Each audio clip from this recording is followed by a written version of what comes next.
Governo federal tenta evitar contaminação pela crise envolvendo Flávio Bolsonaro. O vice-presidente general Hamilton Mourão, que assume o comando do país interinamente nesta semana, foi um dos primeiros a apontar que o caso não tem relação com o Planalto. Flávio Bolsonaro comprou 4.200.000 reais em imóveis entre 2014 e 2017. São dois negócios envolvendo apartamentos em áreas nobres do Rio de Janeiro, ambos registrados em cartório pelo senador eleito. Flávio Bolsonaro nega irregularidades em depósitos em dinheiro vivo na conta dele. O senador eleito alega que o valor se refere à venda de um apartamento cujo negócio envolveu ainda o pagamento de mais de R$1 milhão à Caixa Econômica Federal. Professor Vila, bom dia. Bom dia a todos. É uma situação complicada.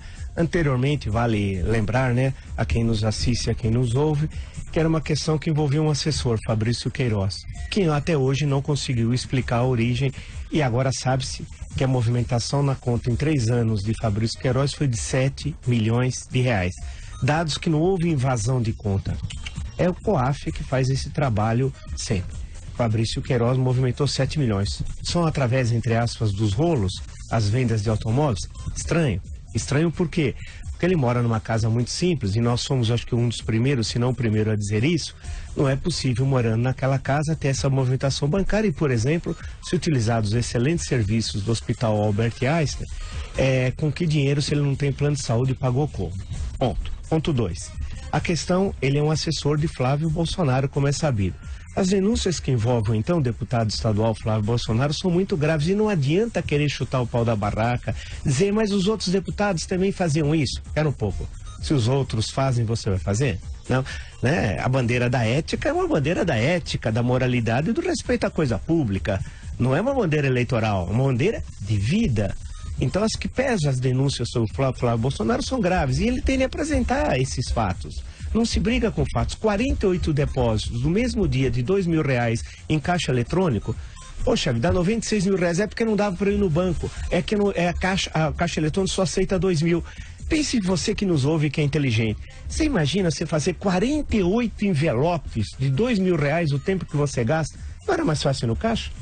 E fazer esse depósito, já que é na agência bancária da Assembleia Legislativa que os deputados têm preferência. E por fim, e teremos de voltar a esse assunto, que é um assunto desagradável, mas que tem de ser discutido, porque ele importa a ética, o respeito à coisa pública, a compra de imóveis, parte deles paga com dinheiro vivo, cerca de R$500 mil, algo que não é comum nas transações imobiliárias limpas.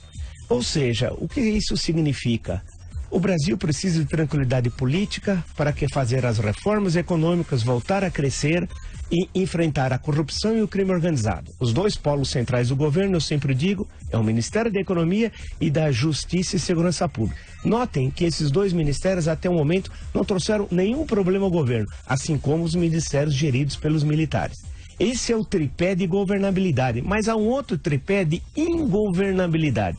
E esse tripé de ingovernabilidade, uma das pernas são os filhos do presidente da República, os 3 que são problemáticos, e especialmente no caso em tela, a questão do Flávio Bolsonaro. O problema é uma crise dessa esfera se transformar numa crise política no mês tranquilo como é janeiro.